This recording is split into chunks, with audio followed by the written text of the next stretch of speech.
So, what else do I have to say? A couple more comment remarks, both from Brady, is that if I ever do happen to catch that frog-looking Pokemon, I need to name it Champy. Why I should have looked at what your moves are here, bud. Is fighting strong against fighting? Let's find out.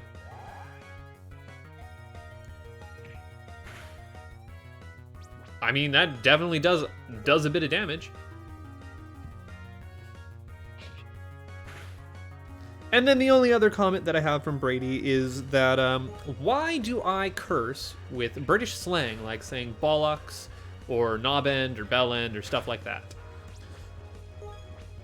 I just noticed my health points. Crikey. God damn it,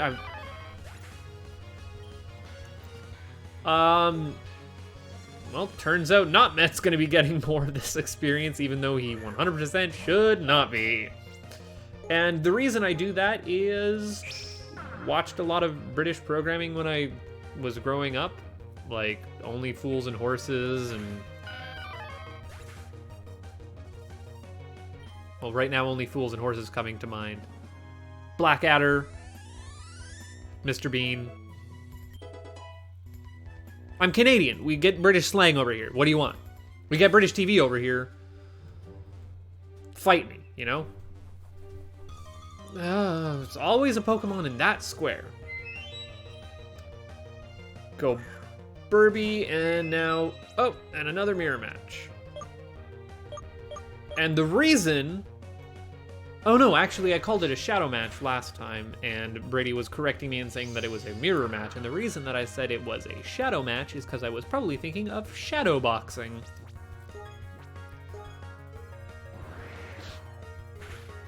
Or, you know, in fighting games when you fight like a shadow version of yourself, or in Legend of Zelda when you fight a shadow version of yourself. But yeah, the reason I curse in British is because I can and do, and I don't know, it's just kind of what I've always done. It just sounds funny, you know? Bollocks. Much better than just going, balls! Heal my Pokemon, please and thank you. We're just going to be doing grinding. Which means it's a good time to get on to a different topic that I wanted to bring up, which... There's going to be a couple of ways to approach this, and I think the easiest flowing to talk about how segues and all whatnots work. Now, you are a normal type, correct? It's super effective, yes, okay. So, Monk should be hit with these fighting moves. I need my speed up is what I need.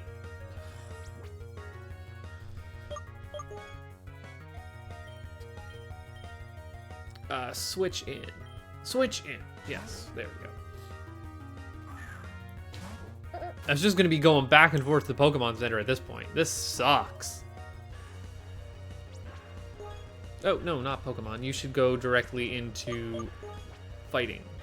Tackle, please, if you don't mind. There you go. Where was I? So yes, the way that I want to do this is... On the Hermes Discord, at one point, there was a question of the day. I was specifically like, okay, so you go into a desert island, you only get one game series, pick yada yada yada from the different major publishers from Nintendo and from Microsoft and from PlayStation. And I could care less about Microsoft and PlayStation. They didn't have anything there that really stuck out to me.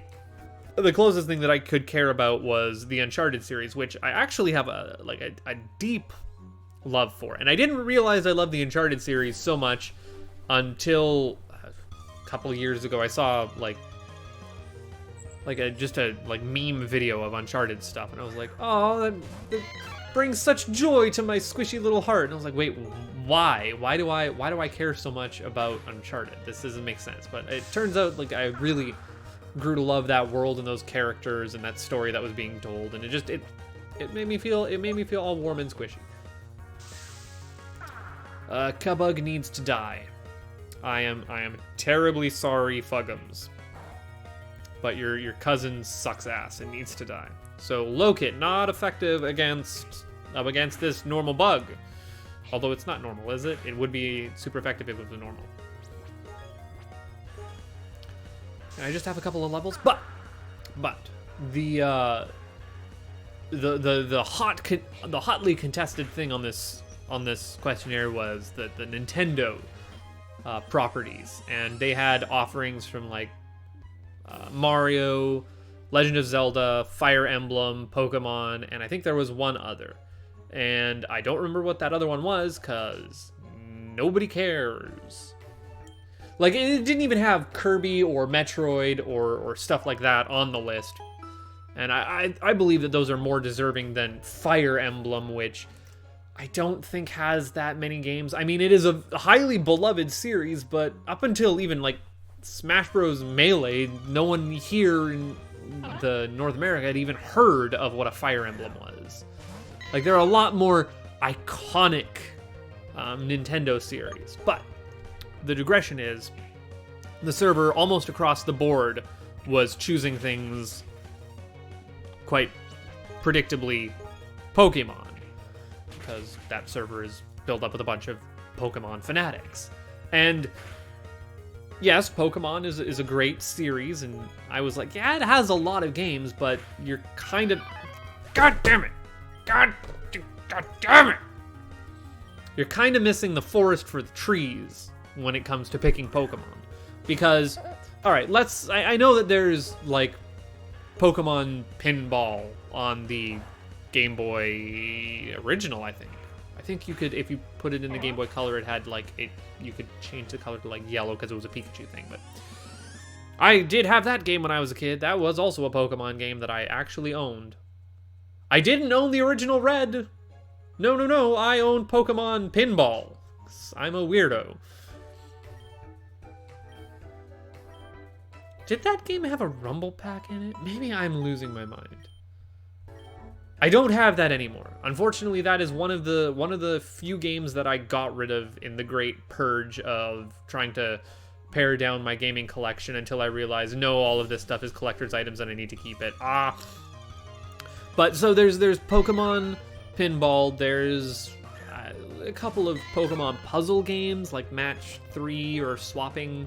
There's Pokemon fighting games, there's I think Pokemon Stadium, which is just literally just what I'm doing now, which is just battle after battle after battle after battle.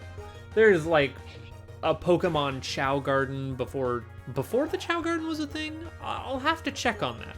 But where you could raise Pikachu. One of the actual best Pokemon games, in my opinion, Pokemon Snap, which I have played. You used to rent that a lot from the video store. This is a neat, safari type game. I have full health. That's fantastic. I don't need to run back and heal. Anyways, that was... I'm gonna kick myself if after this I get like the skill share and all this grinding is for naught. But I should be, regardless, leveling up my Mankey, because I need to be for this gym battle, because the guy up front was like, hey, you probably should caught a Mankey and be using it by now. Yes, type advantage and whatnot. Don't kill me outright, please. Yo, that's better. That's better. Anyways, and so there's the Pokemon Mystery Dungeons is another example of, it's RPG adjacent, but it's still something to work with, at least from a gameplay standpoint. There's some variety there. But how many Pokemon games could there be? There's like 10 generations if I'm being lucky, so 2 games in that series each, and then the Omega or Ultimate version or whatever you want to call it that comes out, and hell yeah, that's what I want to see. There we go, level 6. So you're getting a little bit of gameplay there, but not a lot of variety. You know, that's another 10 games. How many Pokemon games could it be? Could it be like, let's say 50 Pokemon games since their inception? What is that really? What really is there? So I look it up on Google, and it says there's 122 distinct Pokemon games. Don't kill me. Thank you. I asked you politely, and you didn't kill me. That means a lot to me. Which is surprisingly more than I expected. So let's be generous, I said, and give Pokemon the benefit of the doubt and say that there are, of the Pokemon games, 22, because I think it was 122 is what it said, distinct Pokemon games, all right? That don't have version differences between the two. They are themselves unique standalones, like the Pokemon Pinball, although I think there were version differences of that one, and like a Pokemon puzzle game. There's the Pokemon drawing game, Art Academy, you know, and probably included in this list is some of the WiiWare games and all that. But no, I'm gonna keep it straight and say that there are 22, just so that we have an even 100 Pokemon games. That's a lot of Pokemon games. But of course, you cut that in half, saying that there's, you know, a red version and a blue version. So that's 50. That's 50 Pokemon games. Distinct Pokemon games that have version differences. Now, some of those are going to be your mystery dungeons. Some of those are going to be your normal games. Some of them are the remakes of Pokemon that they've done, because I think they've done like there's Red, and then there's like Ruby, and then there's, you know, like Ruby Ultra that came out on the 3DS or whatever. But there are 50, let's say, 50 distinct Pokemon games. That's still 50 games, you know? They're RPGs, and that's the only thing you get. And really, as evidenced by what I'm doing here, they're pretty repetitive, and, you know, there's not a lot of version. I can't tell the difference between this knockoff Pokemon version game and whatever the real deal is, outside of the fact that it's running a little bit crappier. Like this feels the same as what I would be doing in Sword and Shield right now. Not a lot of difference. Oh, why am I'm still at full health. I'm just used to going back to there after every battle now. But I'm a stronger individual. I can kick a chipmunk's ass any day. Die, baby. But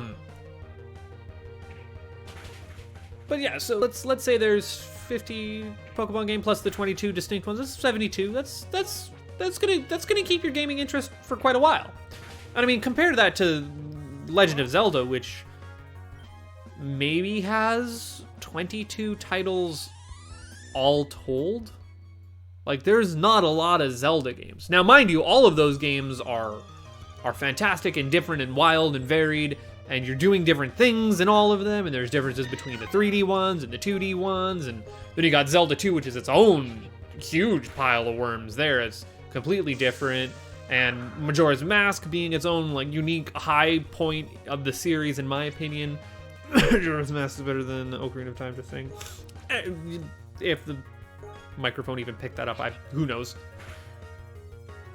But then there's the Hyrule Warriors, you know, let's include that in there. But okay, so let's say maybe there's 30 or 40 of those games. It's still not as much as you would get with the Pokemon series. And then you're starting to get into the dregs of it with, you know, I can't think there's that many Fire Emblem games. There's not that many Metroid games. Hell, there might only be like 2 or 3 good Metroid games.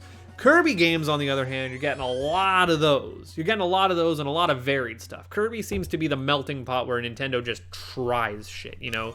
Kirby's Air Ride, Kirby Canvas Cruisers. I mean, Kirby Superstar is, in and of itself, like 7 or 8 different games, and all of them are great. At some point here, I would love to do a 100% race.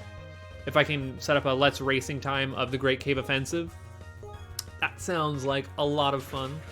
But, you know, the Kirby, then again, is limited. Maybe on par, depending on if you flow more into RPGs or platformers. You might pick Kirby, or rather platformers as opposed to RPGs. You might pick Kirby over Pokemon. I could see them being almost equal, but far and away the leader of the pack, and I couldn't think of this, was they said just Mario. It was just the Mario series.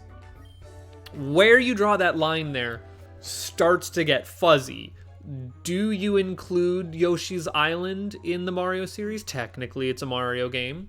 Do you include the Donkey Kong series as part of that? Which, then again, Mario isn't part of the Donkey Kong series, but it'd be hard-pressed to separate the two. I'm going to, for my part, completely, it has to have an Italian plumber in it to be a Mario game. So that does rule out... Ah, shit, why does that do so much goddamn damage? Oh, it is a critical hit. Is this gonna... If I just do a regular attack on this fucker, is this gonna kill? So, I'm gonna rule out the Donkey Kong games and say they're not part of the Mario series, even though Tropical Freeze, Donkey Kong Country, Donkey Kong 64, all of that, like, them's some choice video gaming right there. That's where you want to be spending your time. But then again, it's small. It's relatively small. Donkey Konga. But let's ignore those. If you just had to pick Mario games, and those were the only games you got to play for the rest of your life, that is some of the best and most varied gaming you will get, not to mention the incredible breadth of games that you will be playing. Okay, so there are the Mario sports games, which we're talking like Mario Basketball, Mario Soccer, Mario Baseball, and then, of course, the Mario Golfs and Tennises, which those are things I would love to highlight here, maybe potentially in the future, that I'm started to do a replay of Mario Tennis for. Just saying. And those are fantastic and RPG-like games to start with. But you know, let's say you want RPGs. There's both the Mario RPG, the the Mario Luigi games, and the Paper Mario games in the RPG category, which are some of the best RPGs. Seriously, if you sat someone down and said you could play a Pokemon game, or you could play through a Paper Mario game, which is the better RPG? Paper Mario, hands down. Hands down, the better RPG package overall. Then, okay, so some of the later Mario and Luigi games are hit and miss, you know, as with the later Paper Mario games. But Mario and Luigi 1, and Black Sheep, I know, but I really enjoy Partners in Time. Partners in Time is a better game than people give it credit for. It's a little linear and hand-holdy, but not as bad as the later games. And Bowser's Inside Story, fantastic. Great RPG. It's the combat in that series alone puts it head and shoulders above this, whereas instead of just selecting on a menu, you're actually doing button inputs. But okay, let's say you don't want an RPG. Let's say you just want, you know, like a minigame collection. Do you want to play the dozen different Mario Party games there are? Actually, there's more than a dozen Mario Party games. You're like, well, technically there's Mario Party, like, 8 was the last good Mario Party, and then they did, you know, the Mario Parties where you're on a cart and everyone's moving around the board together and it's bullshit. And I'm like, okay, yeah, they did 2 of those. That gives you 2 less. But then what about the Mario Party Advance, which is, in and of itself, a unique spin-off on a Mario Party game where you're not going around a board, but it's more like an RPG and collecting the mini-games and solving quests, and it's a quest-based Mario Party game. Oh, okay, well, what about the Mario Party on the DS, which is actually just a good Mario Party game that not enough people know about. Not only that, but it is also the best collection of puzzle games from the Mario Party series just all on one cart. It's amazing, the different kinds of block-pushing puzzles you can get out of that. And don't kill me, please. Yeah, I'm gonna have to switch out. Once I get these guys up to level 10, I think I'll be happy. And so then there's and the return to form that it is, the Super Mario Party, which does not have enough boards. I'm really disappointed that there's not, like, DLC for that game, because Nintendo has been embracing DLC with its other games like Fire Emblem, like Pokemon, especially with Smash Bros. Oh, and you know what? Smash Bros. It's not a Mario game. It's a Kirby game. We'll just call Smash Bros. A Kirby game. Actually, we all know it's a Fire Emblem game with all the sword people in it, but that's Sakurai's thing, you know? We won't include that. So there's not a Mario fighting game that I know of. Is there another Mario fighting game? I don't think they've done another one, but we'll disregard Smash Bros. Entirely. You don't get that series. Not that that series was on this list, I don't think. Then again, you know, Subspace Emissary is one of the best gaming experiences. I really should have gone and healed, but I wasn't thinking about it.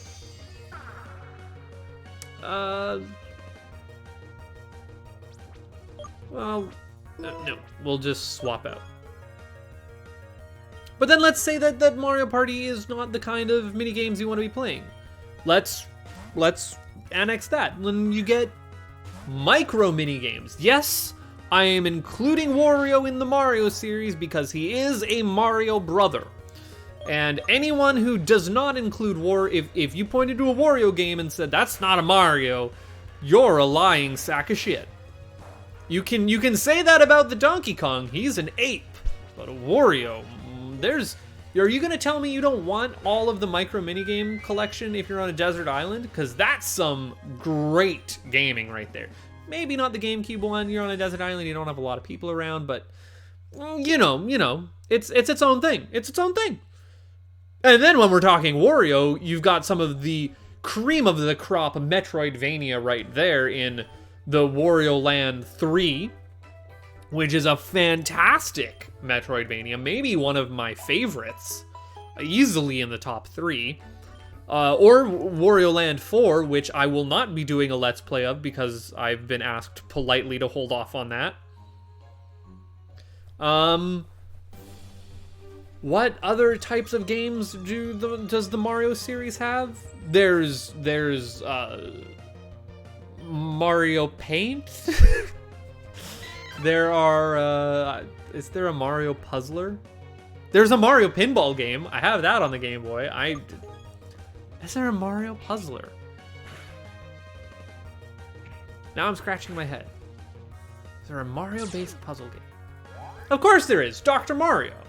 What was I thinking? Yes, there's a Mario Puzzler. And then let's, you know, throw a bone to the oft-forgot Luigi's Mansion, the lesser of the brothers. And notice I've been talking now for almost the entire half hour.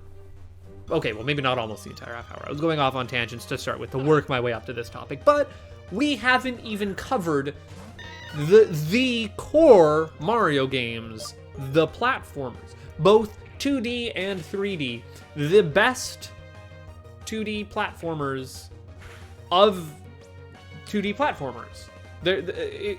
You compare a random sampling of 2D platformers to a random sampling of Mario 2D platformers, and the Mario platformer will win out 90% of the time as being the better game.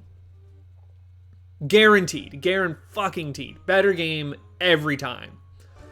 And then, of course, you've got your 3D platformers, and I think the only stinker of the Mario 3D platformers is Super Mario Odyssey. You thought I was going to say Mario Sunshine, but you're wrong. I actually like Mario Sunshine, and I think it solves one of the core issues with the platformer by having the jetpack so that you can reposition your jump midway through it. It gives you hover time, which is very handy. And Mario Odyssey, I mean, I get it. It's pretty okay, but it has the Legend of Zelda, the newest one, Breath of the Wild, which is a game I don't like because its shrines are all samey and there's no real progression in it. Whereas with the moons, they're all samey and there's no real progression of it, and there's way too much reused, tacked on bullshit. Okay, Spanx is almost at level 10. Do I keep pushing this? I keep pushing this. Oh, whoa. Fury Swipes. Yes. Which move should be forgotten? So what is Fury Swipes? It's a power 18, accuracy 80, is rank for sharp claws for 2 to 5 times in quick succession. Okay. That's useless. That's useless. Yeah, let's get rid of Leer. Iputh. There we go. Okay. Still haven't looked at his moveset. This is the episode of Spanx. Whereas, yeah, and like I said, I think Sunshine is a fantastic game. It's a little bit cutscene heavy. I kind of just want to get into my Mario games, but I think Sunshine is better than most people give it credit for. That's how you kick a baby's ass. And then let's throw in the Yoshi games. The Yoshi's Island, the Yoshi's Woolly World. No, I'm going to separate the Woolly World and the Craft World because I don't think those have a Mario brother in it, and we are annexing Donkey Kong for that very reason. Although, if you pointed to a Yoshi game and said, "Is that a Mario game?" everyone would say yes. I'm just saying. But the original Yoshi's Island is its own unique thing. So I looked on Google, and it's hard to nail down the figure of Mario games, but there's something like 200 or more Mario games, and not version differences between those two. No, those are distinct, unique games, each and every one of them. You cannot come to me and say that with all of those variant types of games, they're like, actually, let's just completely get rid of those. Just throw those out the windows. I will never want to play a single one of those in comparison to playing my umpteenth Pokemon game. Or another Fire Emblem game. Like, and that's not including the games that Nintendo will make eventually in the future. Or, barring that, we haven't even talked about the elephant in the room. Did I mention the racing games? I don't think I even mentioned the Mario Karts, which is like a whole genre right there. You don't have a Pokemon racing game. You got a Mario racing game. Anyways, but elephant in the room is the Mario makers. So forget about the fact that you have some of the best 2D platformers ever in the backlog. You have a functionally infinite number of pretty decent to really good platforming levels churned out ad infinitum in the Mario Maker community. And the Mario Maker community seriously makes some of the best 2D platforming, like, gizmos, gadgets, and levels on par or better than some of the stuff that Nintendo has churned out in the past. So what I'm saying is you cannot. There is a Mario Dance Dance Revolution for the GameCube. Guys, you can get your rhythm game on with Mario. You can bust a move to funky fresh beats like the club remix of some old Bach song or the Underworld theme from Mario Bros. Where you gonna get that in Pokemon? You're not, is the answer. It just doesn't happen. Anyways, what I'm saying is for your Desert Island, for you're married to one game franchise for the rest of your life, the only pick from Nintendo is Mario. And this is not even including the stuff that will be created down the line. Like, I don't know, Mario's VR Spaghetti Bonanza. which, let's be honest, me just saying that makes you kind of curious. You're like, oh, I wonder what that would be like. So that has been me big standing for the Mario series, and now in the next episode, the episode that's coming up while I'm doing some grinding here, I'm gonna shit all over some Mario. I'm gonna get some real stanky on the Mario, because it's what's gonna happen. So do stay tuned for that.